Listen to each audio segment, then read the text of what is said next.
zikir tidak mampu menggetarkan hati saya, karena kau zikir seperti makan pisang goreng panas. Sungai.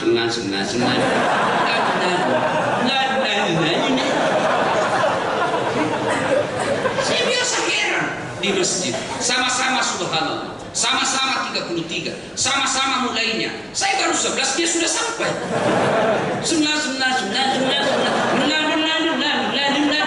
Ada Abdullah di sampingnya, siapa?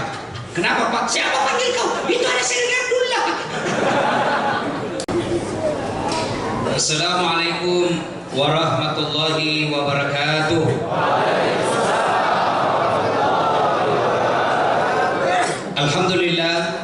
Alhamdulillahi rabbil alamin, wa bihi nasta'inu ala umurid dunya waddin. Asyhadu an la ilaha illallah wa asyhadu anna Muhammadan abduhu wa rasuluh. Allahumma salli ala sayyidina Muhammad wa ala alihi wa sahbihi ajma'in. Amma ba'd. Faqad qala Allah subhanahu wa ta'ala fi kitabil karim wa huwa asdaqul qailin. A'udzu billahi minasy syaithanir rajim. Bismillahirrahmanirrahim. Ya ayyuhalladzina amanu taqullaha haqqa tuqatih wa la tamutunna illa wa antum muslimun. Wahai orang-orang yang beriman, bertakwalah kalian kepada Allah dengan sebenar-benarnya takwa, dan janganlah kalian mati kecuali dalam keadaan beragama Islam. Wa qala idzan bismillahirrahmanirrahim. Ya ayyuhalladzina amanu dukhulu fis-silmi kaffatan wa la tattabi'u khutuwatis syaitan innahu lakum aduwwum mubin.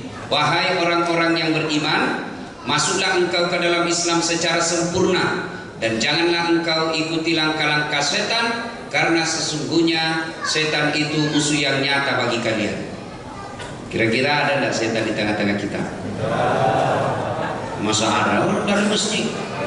Keterlaluan betul kalau masih ada setan di tengah-tengah kita. Ini masjid lagi ceramah pula. Ada setan? Ada. Setannya berupa handphone. Bos, simpan dulu HP mobil. Nggak enak kita ceramah. Simpan dulu ya. Simpan dulu. Ibu-ibu simpan dulu HP-nya, simpan dulu ya. Selama bapak pegang handphone, pasti dakwah yang kalian dengar setengah-setengah. Kenapa? Konsentrasi terbagi antara mata dengan telingamu. Susah connect. Malah baru begitu kau lihat orang lagi ngantuk malah kosong. Ya. Simpan dulu HP bos, simpan dulu. Boy, jauh-jauh saya dari Makassar ke sini, baru kau tidak perhatikan saya, nggak enak bos. Jadi, ibu-ibu pegang simpan HP-nya, ibu-ibu yang pegang HP saya doakan suaminya kawin lagi. Amin. Yang bawa istrinya berdoa pas kawin lagi. Simpan dulu ya, simpan dulu. Waqala idzan, Allah kemudian berfirman, Bismillahirrahmanirrahim.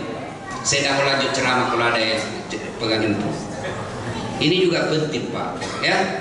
Kenapa? Kalau live ada yang nonton non muslim, dia marah-marah, padahal dia yang salah. Kenapa kau dengar dong? Ini untuk orang Islam. Kalau mau kau dengar ceramah aku, masuk ke Islam. Simak dulu ya. Waqala idzan, Allah kemudian berfirman, Bismillahirrahmanirrahim. Innallaha wa malaikatahu yusholluna 'alan nabi. Ya ayyuhalladzina amanu shallu 'alaihi wa sallimu taslima. Sesungguhnya Allah dan para malaikatnya bersalawat kepada Rasulullah Muhammad SAW. Maka wahai orang-orang yang beriman, bersalawatlah kalian kepada Rasulullah dengan sebaik-baik salawat. Ayo kita salawat dulu ya. Kita dengar orang-orang Palembang mana lebih kencang suaranya, ibu-ibu dengan bapak-bapak. Kita tanding ya, tanding. Siap? Nah, bapak-bapak diam. Nah, kita dengar dulu ibu-ibu di belakang. Jangan mau kalah ibu. Yuk ikuti saya bu, selawatnya.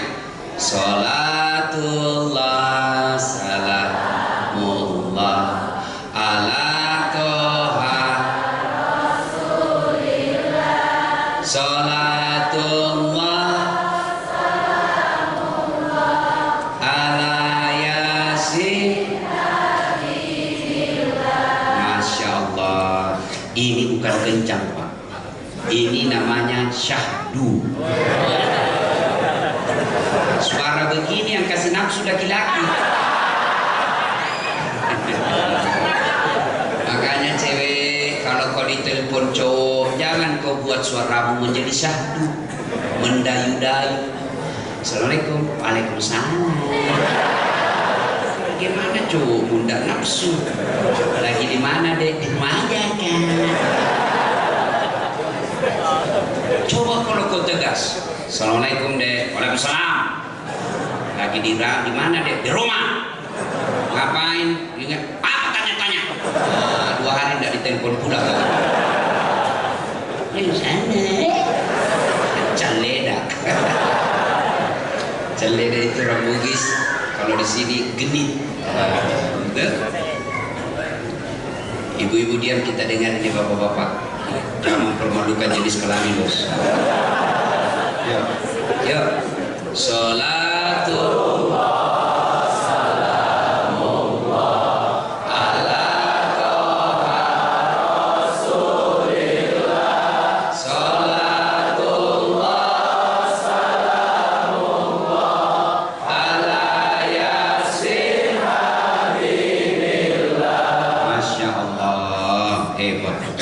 Luar biasa, kagum saya seorang Palembang Pak. Saya sudah beberapa kali ceramah di Palembang ini. Setiap pengajian banyak anak mudanya. Kalian adalah masa depan Islam. Ya, biarkan sekarang ini pejabat yang sudah tua-tua mencuri, maling, koruptor, biar kita doakan cepat mati. Kalau dia mati kau ganti orang-orang beriman, maju negara kita. Jadi tidak usah demo-demo, tidak usah ribut-ribut. Kita doakan saja mereka. Bapak, saudara-saudara sekalian, tadi adik-adik bisa nggak kau bedakan mana suara laki-laki perempuan? Bisa? Coba tutup mata. Bisa nggak bedakan suara laki-laki dengan perempuan? Bisa. Padahal tidak perlu kursus.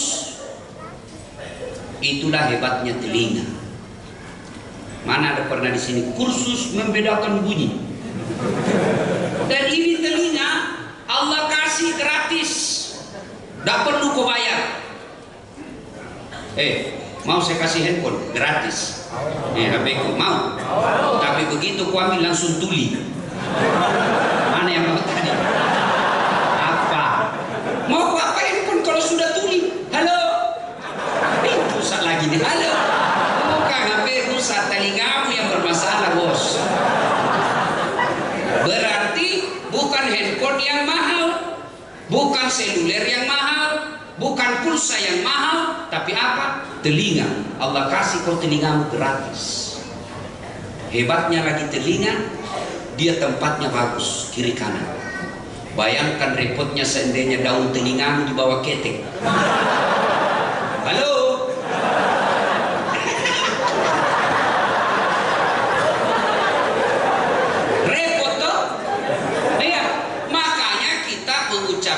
Alhamdulillahi Rabbil Alamin. Bos, pernah lihat cewek yang dikawat giginya? Ada juga saya lihat cowok dikawat giginya. Hancur juga itu cowok. Dan itu deh mahal, itu mahal. Saya pernah tanya mahasiswaku, berapa harganya itu? 20 juta Ustaz. 1 kali umroh. Disimpan di giginya. Sini kau dulu cewek. Kau kira itu behelmu mahal? Bukan. Apa yang mahal? Gigi. Allah kasih kau gratis.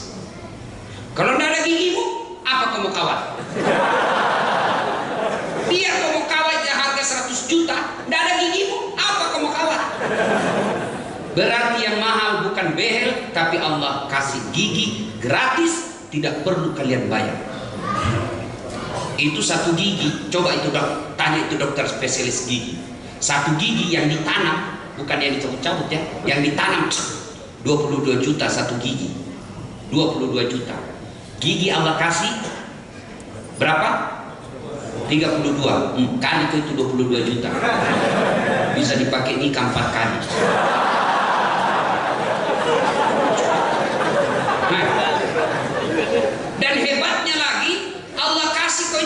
gratis, dan hebatnya lagi dibatasi tumbuh dan panjangnya.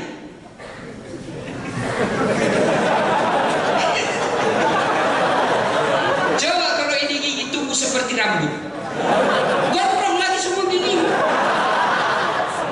Mana bisa secerama kalau sudah keluar gigi? Weh, siapa yang paling jago tinju di sini? Nah, Dek, itu kalau kau makan kacang, tahu enggak itu kekuatan gigi geraham yang di belakang?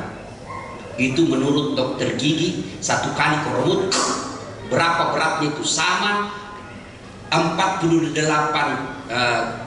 kilo. Sama itu kau ambil 48 kilo beratnya, kau tumbuh begitu. Itu gigi, satu kali punya. Hebatnya tidak seragam, beda-beda. Ada gigi seri, ada gigi taring, ada gigi geraham. Kalau memutus namanya gigi seri. Kalau daging yang susah dirobek, fungsinya gigi seri. Makanya kalau kau makan daging begini, tidak ada orang makan daging LGBT.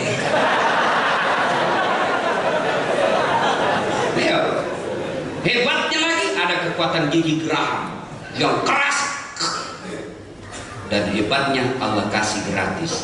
Makanya kita alhamdulillah.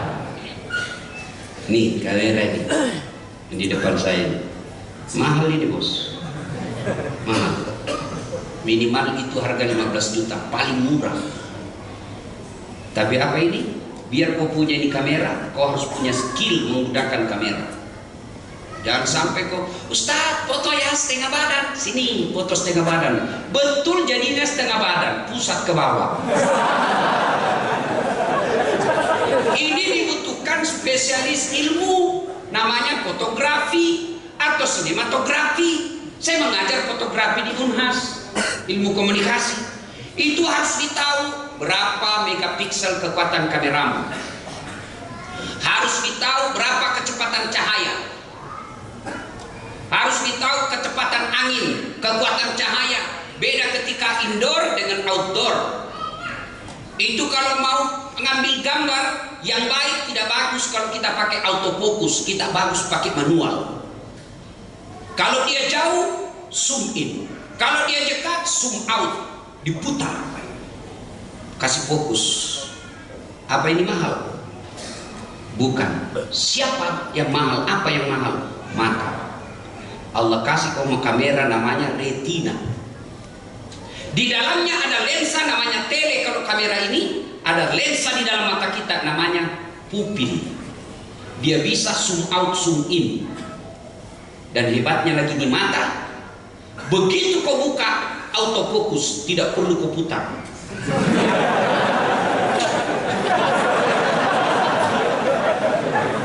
Iya. Dan hebatnya lagi di mata, dia bisa bedakan mana istri, mana tetangga. Bayangkan Pak kalau tidak bisa dibedakan, tukar-tukar istri. Kenapa lain rasanya malam minggu ini? Wah, tak membantu. Makanya kita ucapkan alhamdulillah. Kenal pemain bola? Tahu siapa pemain bola yang paling mahal transferannya sekarang? Neymar. Apakah Neymar yang jago? Bukan. Tapi karena Allah kasih kaki yang lututnya bisa bengkok dan tumitnya bisa bergerak, enselnya. Saya yakin Neymar tidak akan ada transfer kalau lututnya sudah tidak bisa bergerak. Tidak mau dia bengkok. Gimana main bola tidak bengkok kaki? Yo, bos, ini semua yang anak-anak kacuping ini, anak-anak ABG yang baru mimpi basah.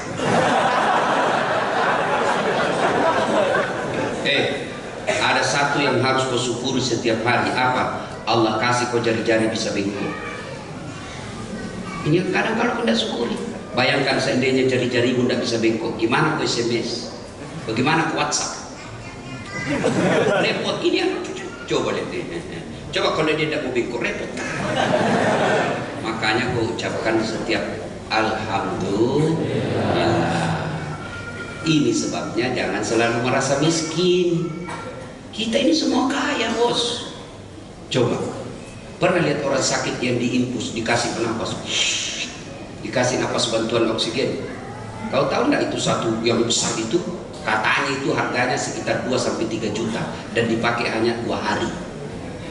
Coba kalau Allah suruh bayar itu oksigen dipakai, lebih baik kalian bunuh diri sudah, tidak bisa bayar. Maka kita jangan pernah merasa miskin. Alhamdulillahirabbil alamin. Bapak, saudara-saudara sekalian, taklim kita kali ini kita dalam rangka memperingati tahun baru Hijriah. Tahun baru Hijriah, alhamdulillah akhir-akhir ini mulai ramai. Zaman saya dulu kecil, tidak ada kita peringati tahun baru Hijriah. Alhamdulillah sekarang ini berarti gairah agama sudah baik di kalangan anak-anak muda. Meskipun ada juga anak muda di antara kita yang belum simpatik dan mau ikuti kajian begini. Kita doakan mudah-mudahan tahun depan dia akan bisa ikut lagi. Amin. Sebelum saya memulai lebih jauh, saya mau tanya, adik-adik, saudara-saudara, bapak ibu, mau tak dirahmati Allah? Tahun ini 1441, mau tak dirahmati Allah? Pasti mau. Kalau mau, apakah semua yang mau otomatis mendapat rahmat Allah? Ayo. Apakah semua yang mau rahmat Allah otomatis mendapat rahmat Allah? Iya. Tidak. Coba tanya itu pencuri, narkoba, koruptor, mau dirahmati Allah? Mau. Apa dia langsung dapat? Tidak. Harus ada syaratnya. Contoh, tamat SMA, semua anak-anak yang tamat SMA ingin masuk ke universitas apa di sini? Universitas Sriwijaya. Mau, semua daftar. Mau ke fakultas kedokteran, teknik dan lain-lain semua. Daftar mereka ribuan orang. Apakah semua yang daftar otomatis masuk? Apa? Semua otomatis diterima? Tidak. Syaratnya apa? Harus lulus ujian. Ada syaratnya. Demikian juga dengan rahmat Allah. Saya mau dirahmati Allah, apa otomatis? Tidak. Ada syaratnya kalau kamu dirahmati Allah. Apa syaratnya? Nah, ini yang kita bahas pada taklim kita kali ini. Syarat mendapat rahmat dari Allah Subhanahu wa Ta'ala. Mudah-mudahan kita masuk tahun 1441 ini, rahmat Allah akan menyertai dalam perjalanan kita. Al-Quran menjelaskan, Bismillahirrahmanirrahim. Innal ladzina amanu wal ladzina hajaru wa jahadu fi sabilillahi ulaika yarjuna rahmatallahi wallahu ghafurur rahim. Kalau kita simak ayat ini, syarat mendapat rahmat Allah ada 3. Lebih susah syaratnya jadi caleg, lebih susah syaratnya jadi pegawai negeri. Tapi rahmat Allah 3 saja syaratnya. Yang pertama, innal ladzina amanu, harus beriman kepada Allah Subhanahu wa Ta'ala. Adik-adik beriman semua? Ibu bapak beriman? Maaf, mengaku beriman itu gampang. Yang sulit adalah diakui oleh Allah sebagai orang beriman. Saya beriman Ustaz. Masalahnya diakui enggak kau sebagai orang beriman? Kenal Sandiaga Uno? Tahu Sandiaga Uno? Itu kan orang Gorontalo, dekat dengan Sulawesi Selatan. Saya orang Sulawesi Selatan. Tahu Sandiaga Uno? Nah, itu Sandiaga Uno masih 2 kali sama saya. Bapaknya dengan bapakku sepupu sekali. Lahir saya sepupu 2 kali. Ngaku.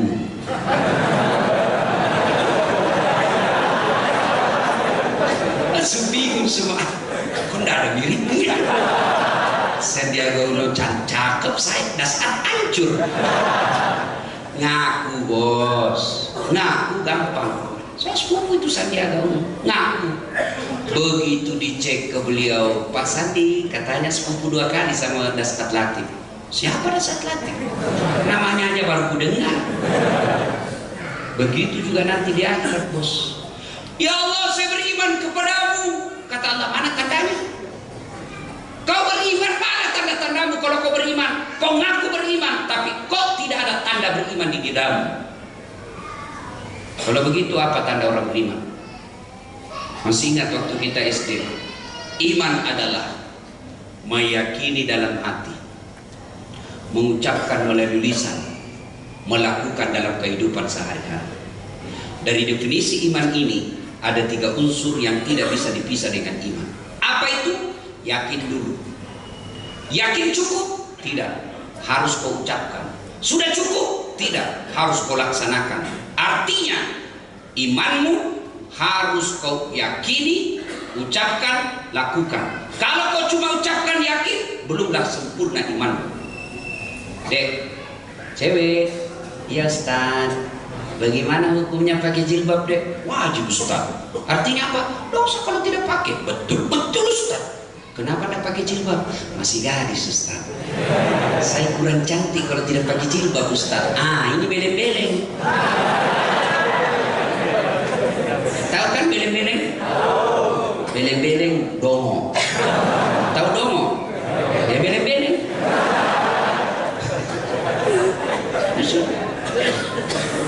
Bagaimana hukumnya ngelem box? Lem box. Sekarang anak muda lem dia hisap, dia campur lagi lem tikus. Nyata-nyata itu lem untuk tikus, dia yang gesok. Yang penting aku tambah lem Korea. Tahu lem Korea? Nggak mau tak buka mulutmu itu kalau itu lem Korea besi aja dia tempel. Bagaimana hukumnya? Haram Ustaz. Kenapa kau ngelem? Gaul Ustaz. Bagaimana hukumnya merokok? Haram. Siapa bilang? Ulama Timur Tengah semua bilang haram. Hanya sebagian Indonesia mengatakan makruh. Saya selidiki, ternyata yang bilang makruh karena dia juga merokok.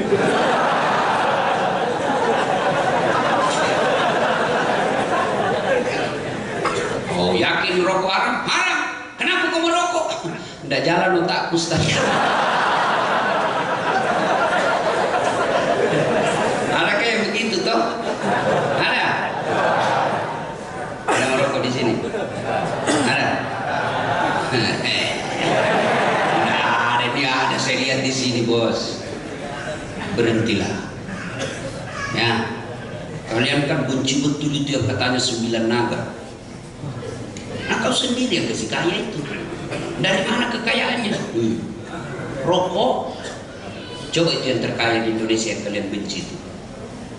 Coba, dari mana? Pabrik rokok. Coba orang Islam semua berhenti merokok. Berhenti dia jadi naga dan kecoa dia. Ya. Coba kalau semua orang Islam tarik uangnya dari bank konvensional. Coba kalian semua pulang besok ambil semua uang di konvensional, simpan di rumahmu, beli emas. Bangkrut mereka. Siapa yang kasih kaya? Ya kita sendiri. Nabungan 2 juta, 3 juta ini yang dikumpul, kasih kredit, dia pakai kredit duit kita. Coba kalau kalian cinta, ingin mendapat rahmat Allah, berhentilah merokok. Ustaz, saya selalu berdoa Ustaz. 5 kali saya berdoa sehari semalam. Kenapa doaku tidak dikabulkan? Kau merokok. Itu dia. Itu sebabnya bos. Rokok kan haram. Satu bungkus berapa isinya? Coba orang perokok dia tahu. 16. Yo, ada juga yang 20. 20 batang berarti 20 kali kok nyerempet haram satu hari. Gimana doamu mau dikabulkan? Maka adik-adik yang merokok, berhentilah merokok. Udah jalan otak Ustaz. Bohong. Buktinya Ramadan jalan otak. Nah kau tidak merokok kalau siang? Itu juga orang merokok kayak saya lihat kayak orang beleng-beleng. Coba lihat. Begini saja kerjanya. Itu aja dikerja 20 menit. Sekali-kali isap kunyah. Saya itu dia buang-buang. 20.000 ini. Dan kalian para perokok, kami hargai kamu. Silakan kau merokok. Tapi tolong hargai kami yang tidak merokok. Gimana caranya? Jangan kau kasih itu dari mulutmu masuk ke hidung kami. Bayangkan kalau sudah masuk pula di hidungnya keluar. Ditiup angin, masuk hidungnya sudah dasar. Kalau dia 3 hari tidak sikat gigi. Kalau kau mau merokok, jangan ganggu lingkungan. Gimana caranya? Kau bawa kresek. Kantong plastik. Sudah.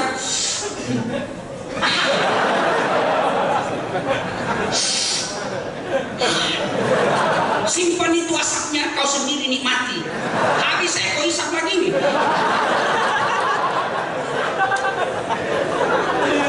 Ya, jelas. Iman, yakin dalam hati, ucapkan melalui lisan, lakukan dalam kehidupan sehari-hari. Adik-adik, ada yang tahu aurat laki-laki? Mana aurat laki-laki? Pusat sampai kalian kalau pergi main futsal, bulu tangkis, bola, tenis, basket, jangan kelihatan paham. Itu dosa. Bagaimana hukumnya kelihatan paham? Dosa. Kenapa kalau main bola kelihatan paham? Kenapa kalau kau pergi main basket kelihatan paham? Kenapa main bulu tangkis kelihatan paham? Berarti imanmu baru 2/3, belum sempurna.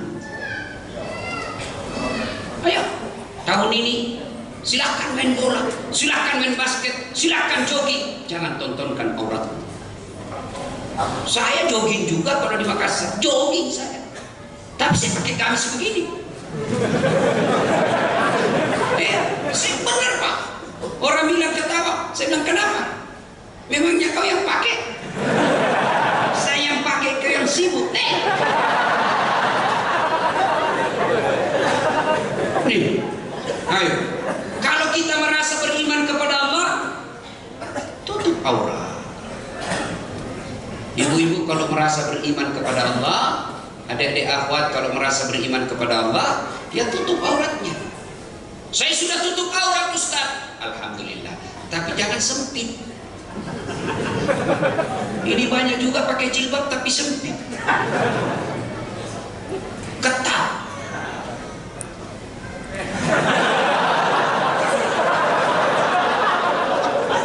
Pantatnya kita setengah mati.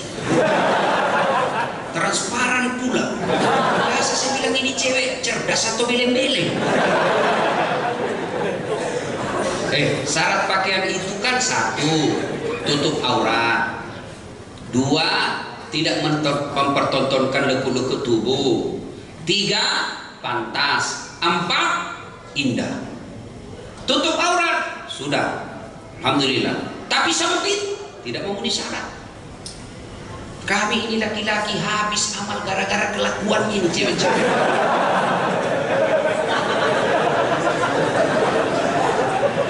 Tolonglah kami ini, kasihan. Jangan kau habisi amal kami. Marilah kita kerjasama. Kami laki-laki jaga mata. Tolong Anda cewek jaga akhlak. Karena biar kami setengah mati jaga mata, kalau kalian keluar gentayangan, habis amal kami. Dilihat dosa. Tidak dilihat barang bagus.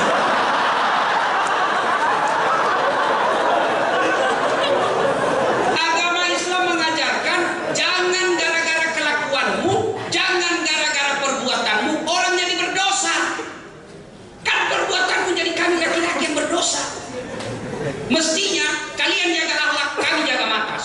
dalam.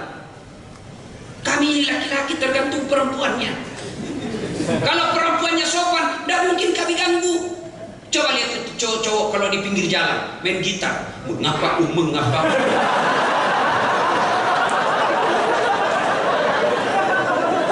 Tiba-tiba cewek lewat pakai jilbab, paling kalau diganggu, Assalamualaikum, mau surga ya deh. Nah, paling itu. Tapi kalau yang kelihatan dadanya, kelihatan pahanya, tinggi sebelah, cewek jungkir balik dong.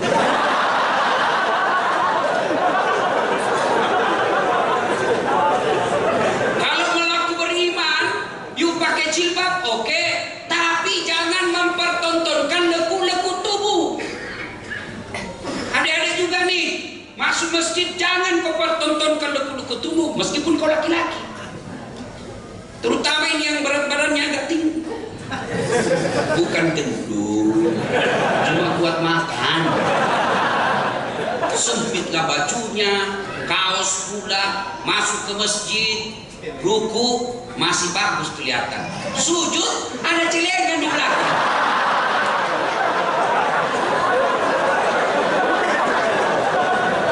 Rasanya bisa kasih lipat. Biasa kalau sisa, gendut. Ya, yuk. 1, pakaian itu menutup aurat. 2, tidak mempertontonkan leku-leku tubuh. 3, pantas. Apa ini pantas? Orang Bugis bilang Siti Naja. Siti Naja itu sepantasnya. Kalau kalian sudah mengaku hijrah, janganlah berpakaian yang tidak bagus. Kalau merasa sudah haji, pakailah pakaian haji. Kalau sudah haji, kemana-mana pakai songkok, aman itu sifatnya. Coba kalau pakai songkok kemana-mana, Pak, tidak mungkin Bapak masuk karaoke. Pak Haji, salah masuk Pak Haji.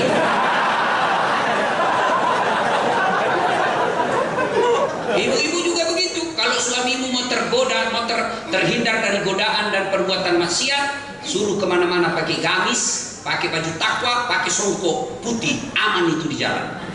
Saya rasakan Pak. Saya kalau kemana-mana kan begini. Biasa ada cewek namanya saudara muda. Tiba-tiba ada cewek melintas cantik, rasanya mau dilihat, tapi saya pakai gamis, terpaksa sedikit saja.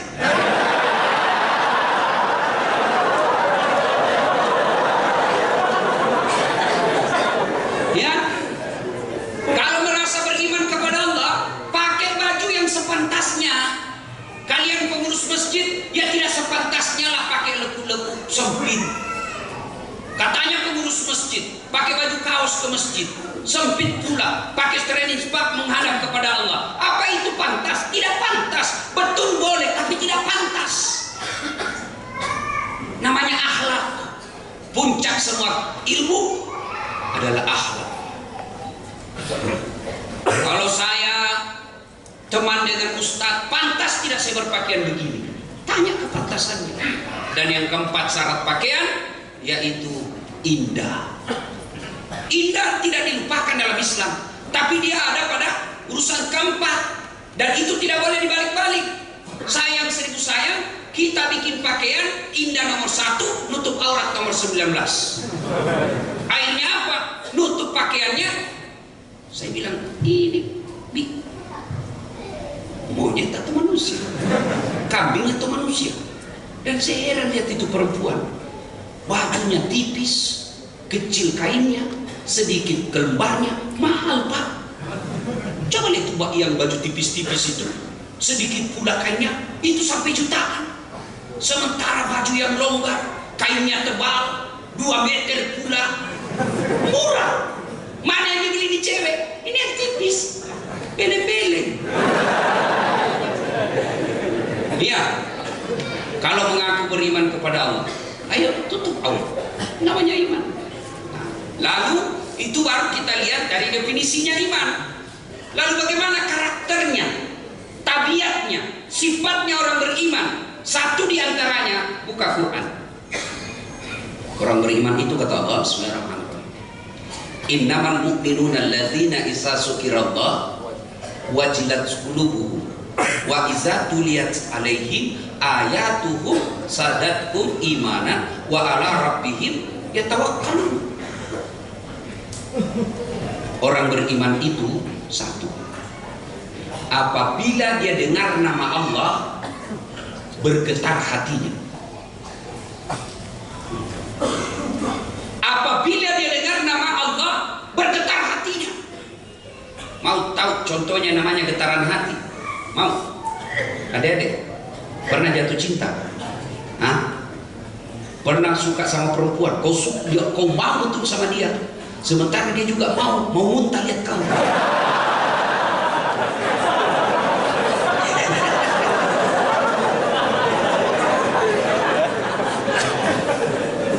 Itu dulu waktu saya sekolah SMA, ada perempuan saya suka betul, saya senang betul itu, tapi saya tidak berani menyatakan cinta sama dia. Tapi kalau saya dengar namanya disebut, wih, kayak bergetar hati saya. Itu kalau ada orang kita suka kan didengar aja namanya, itu sudah getar hati. Wah, tapi saya tidak mampu mengatakan. Nanti setelah saya sarjana, sudah jadi dosen, sudah jadi ustaz, ketemu. Itu yang dulu saya suka. Lalu saya bilang, sebenarnya ibu saya suka sekali dulu ibu waktu SMA itu. Dia bilang, kenapa tidak ngomong? Sebenarnya saya juga suka kau dasar dulu itu. Inilah yang disebut Lambertus. Tahu Lambertus? Lambat berterus terang.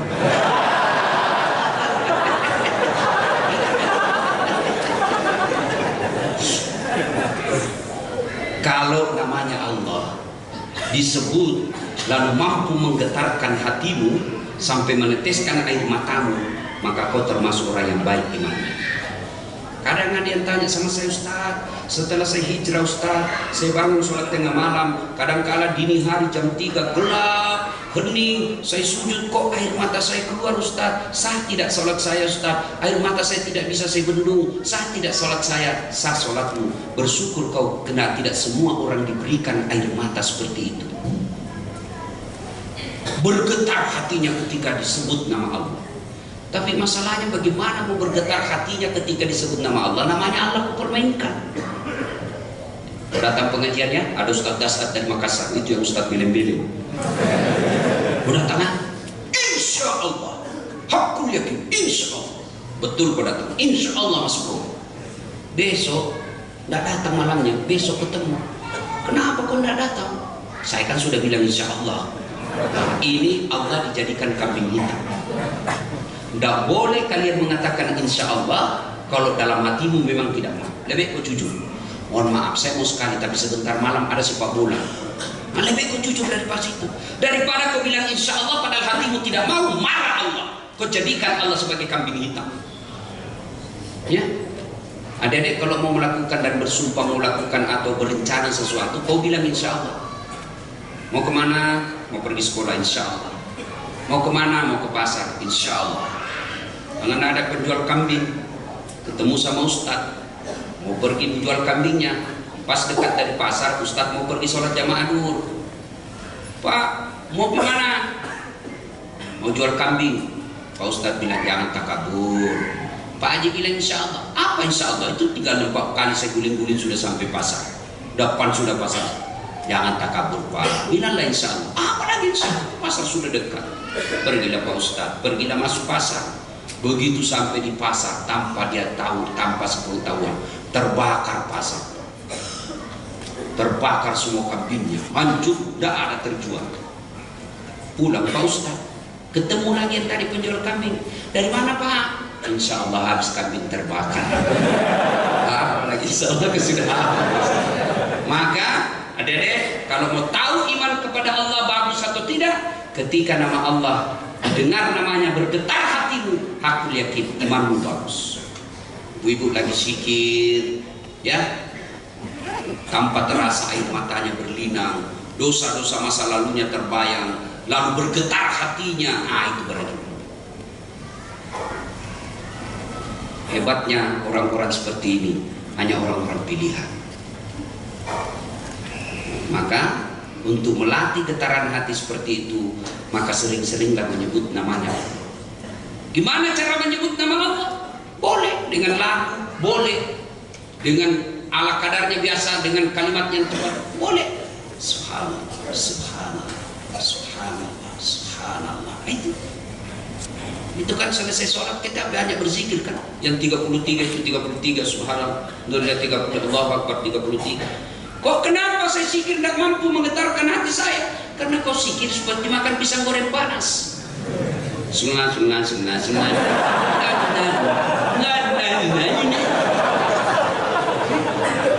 Saya biasa heran di masjid. Sama-sama subhanallah, sama-sama 33, sama-sama mulainya. Saya baru 11, dia sudah sampai.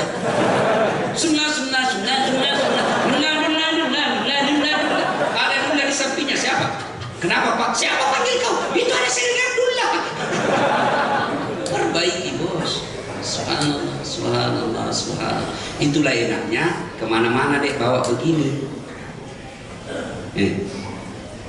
Coba, meskipun ada yang bilang itu bid'ah, tidak pada zaman Nabi, itu sesat. Jangan bos. Kalau kau tidak mau pakai begini, tidak usah. Tapi jangan kau bilang orang pakai begini bid'ah dan sesat masuk neraka. Masa gara-gara begini orang masuk neraka? Kayak dia saja panitia hari kiamat. Ada memang begitu. Belajar agamanya di YouTube, baru 3 menit habis kuotanya. Lalu kita ini ustadz yang sudah belajar puluhan tahun agama, mengajarkan bid'ah itu. Coba kalau begini, coba. Kalau pegang begini, otomatis ingat Allah itu mulutmu. Subhanallah, subhanallah, subhanallah, subhanallah, subhanallah. Tidak ada orang pegang begini langsung jabu mente 4, pisang goreng 3. Tidak ada tuh. Ibu-ibu, itu di tas kalau ibu bepergian jangan cuma bedak ada di dalam. Lipstik, cermin, bawa juga tasbih. Adik-adik lagi di atas angkot, subhanallah, tiba-tiba ada cewek masuk, jatuh, tahan tuh kakinya, kelihatan pahanya. Apa kau baca? Bukan alhamdulillah. Apa? Bukan juga astagfirullah. Subhanallah dulu yang pertama. Subhanallah, maha suci Allah yang telah menciptakan keindahan itu. Allah yang kau puji, bukan pahanya kau puji, tapi Allah yang kita puji karena dia telah menciptakan keindahan itu. Subhanallah, maha suci Allah yang telah menciptakan keindahan itu. Itu tidak berdosa karena tidak disangka-sangka. Itu mungkin jelek kalau saya katakan rezekimu itu. Kan tidak disangka-sangka bos. Tiba-tiba datang. Nah, batasnya setelah berkedip. Kalau berkedip kau masih lihat, dosa. Jangan juga sudah dengar begini, begitu dia tahan dulu.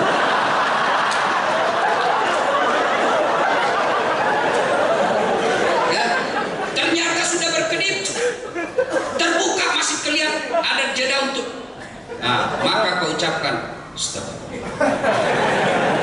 palingkan pandanganmu, jangan ku istighfar, tetap melotot.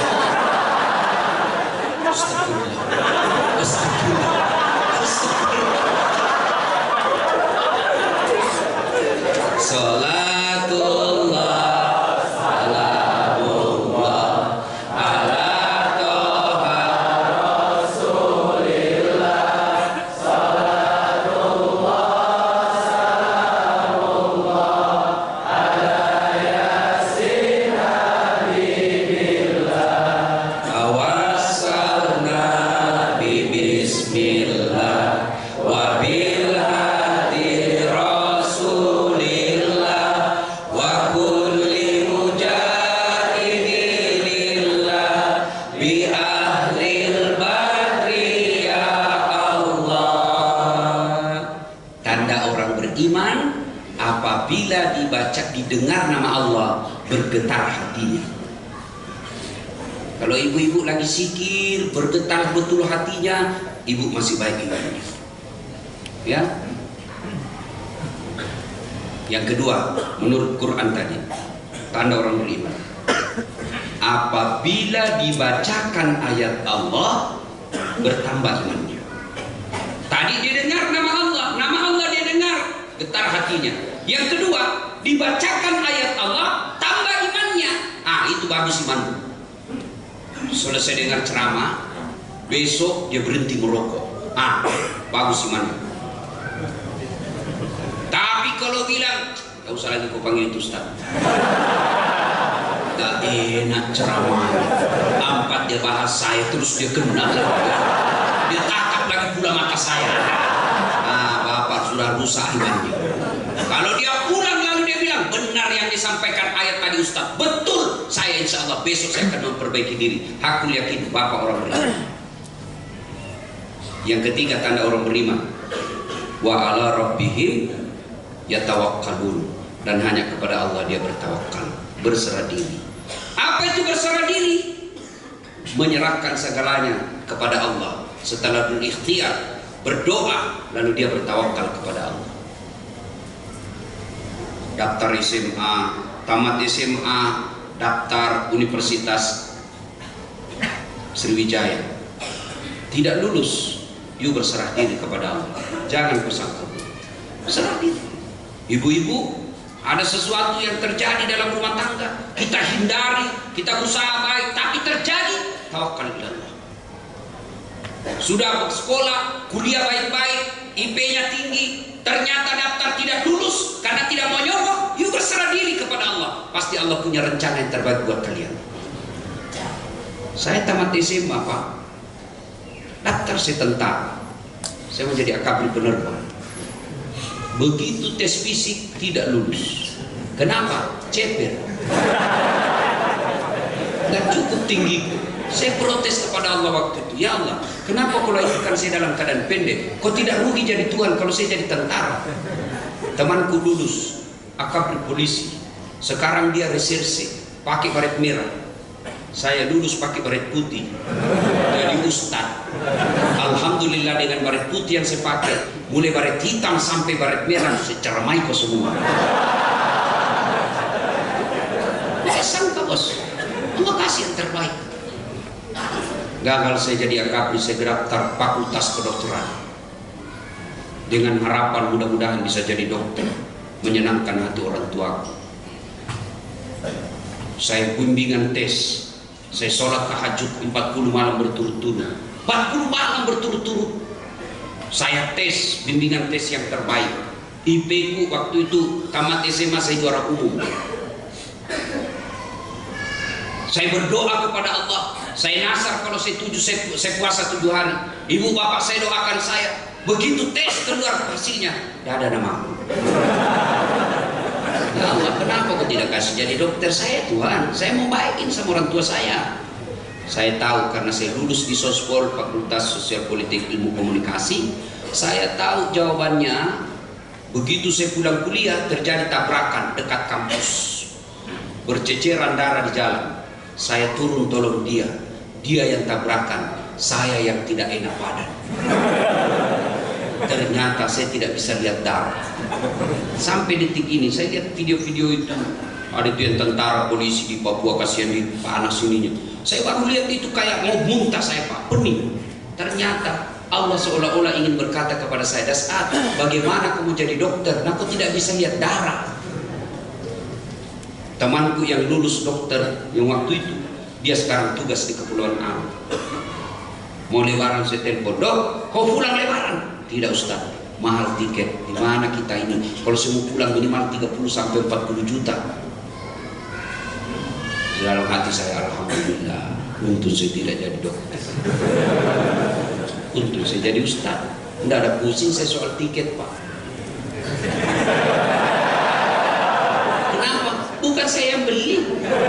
Mau mahal, mau murah, tidak ada urusan.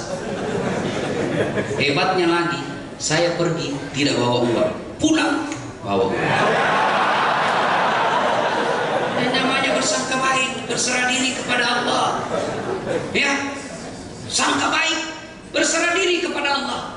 Insya Allah orang beriman, wa ala rabbihim yatawakkalun. Ibu-ibu nih sudah berbuat baik di rumah, ngurus suami dengan sebaik-baiknya, ngurus anak sebaik-baiknya, tiba-tiba dapat kabar suamimu kawin lagi, tawakal kepada Allah.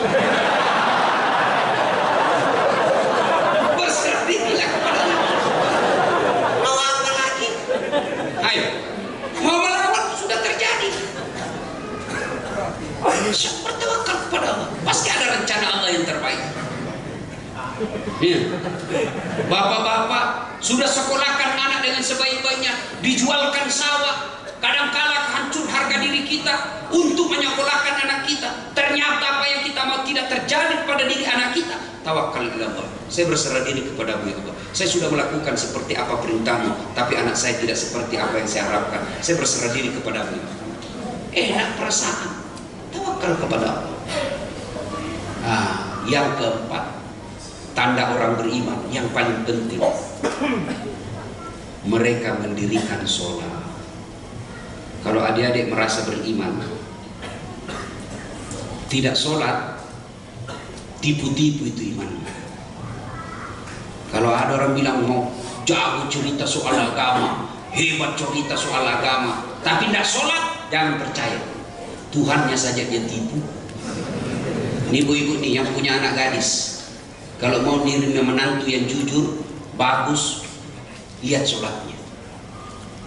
Gimana caranya Ustaz? Gampang. Gimana caranya? Suruh datanglah dia jam 5. Nah, jalan-jalan ke rumah ya.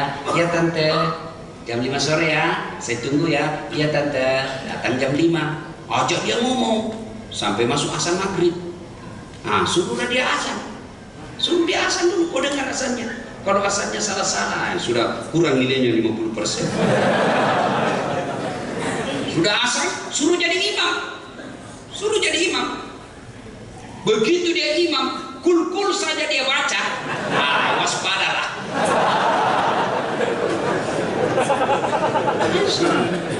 Kalian juga cowok, kalau kau mau melihat cewek yang baik, lihat sholat. Kalian juga cewek, kalau kau mau lihat cowok yang baik, lihat sholat. Ketika kalian jalan bersama, bukan jalan berdua ya. Ini banyak juga anak-anak bilang pacaran syar'i, pren.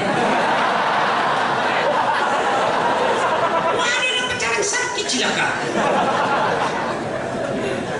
Pacaran syar'i, kita pergi pengajian boncengan berdua, kan pengajian. Niatmu bagus tapi caramu salah. Mau ikut pengajian dia tidak apa-apa. Gimana caranya yang syar'i? Jangan berjalan bareng. Ini cewek. Kalau ada cowok suka kamu, lihat sholatnya. Begitu bisa jalan bareng-bareng, rame-rame, tiba-tiba masuk sholat. Meskipun tidak kedengaran azan, ini cowok langsung dilihat jam tangan. Mohon maaf dek, ini sudah mau hampir masuk duhur, yuk kita cari masjid. Harapan itu. Sudah harapan itu. Tapi kalau begitu, kamu yang bilang, Kak, sudah mau asar ini, kita belum duhur. Tidak apa, besok masih bisa. Nah sudah, kau tinggalkan saja itu cowok sial itu. Perbaiki sholat. InsyaAllah kalau sholatmu baik deh, aman ini dunia. Gampang soal dunia kalau sholatmu baik. Tapi kalau sholat kau tinggalkan, bisa jadi kau hebat di dunia, tapi pasti kau sengsara di akhir. Pernah rasakan mati lampu? Sering. Gimana rasanya seandainya mati lampu, tiba-tiba ada ular masuk di rumah, dan itu ular sanca yang begitu dipatuk, 13 menit tidak dapat pertolongan, kau pasti mati. Gimana rasanya? Panik toh. Padahal mati lampu di rumah paling satu jam 2 jam. Padahal mati lampu masih ada HP, bisa kita pakai senter. Padahal mati lampu masih bisa ada ular, masih bisa kita lompat lewat jendela atau pintu. Padahal mati lampu masih kita bisa ambil batu lempar itu. Mati lampu masih bisa kita teriak sama tetangga, tolong, tolong, ada ular. Gimana ketika kau masuk dalam kubur? Mati lampunya bukan 1 jam, mati lampunya selama-lamanya. Rumahmu masih luas ketika ada orang kau sudah panik. Kuburmu lebarnya 30 cm, panjangnya 1,5 meter. Mati lampunya selama-lamanya, dan kau dibungkus kain, diikat, lalu dimasukkan kamu, ditumbuk dengan tanah. Kau tidak bisa bergerak. Pada saat itu datanglah utusan dari neraka. Asisuruja al-Nukra, kata Nabi. Man anta, siapa kamu? Berkatalah sang jenazah, man anta, siapa kamu? Kata ini, saya ular. Inilah sholatmu yang kau abaikan selama ini. Apa tugasmu datang di sini? Allah perintahkan saya untuk melilit dan mematuk kamu sampai hari kiamat. Ekornya 1, kepalanya tidak bisa kau hitung. Apa tugasmu? Saya diperintah Allah untuk menghukum kau karena kau anggap sholat selama ini kau anggap enteng. Masya Allah. Nauzubillah min dzalik. Pegawai pupuk Sriwijaya, bapak dipindah ke Bontang, tidak senang di sana, masih ada pilihan. Saya pensiun dini, tidak ada urusan. Pegawai negeri, dipindah ke pulau, masih ada pilihan. Saya pensiun, tidak ada urusan. Tapi kalau bapak masuk di kubur, senang tidak senang, kau tinggal di situ selamanya. Dan orang yang menderita dalam kuburnya al-mutahawil bis sholat, yang menganggap enteng sholat. Anak muda, kalau kau merasa mau hidupmu sukses, perbaiki saja sholatmu deh. Tidak usah kau cemas soal bagaimana saya beli mobil, bagaimana saya punya rumah, bagaimana saya mendapat cewek cantik. Perbaiki saja sholatmu. Kalau soal perempuan, tenang bos, Allah kirimkan kau lebih baik dari yang kau mau.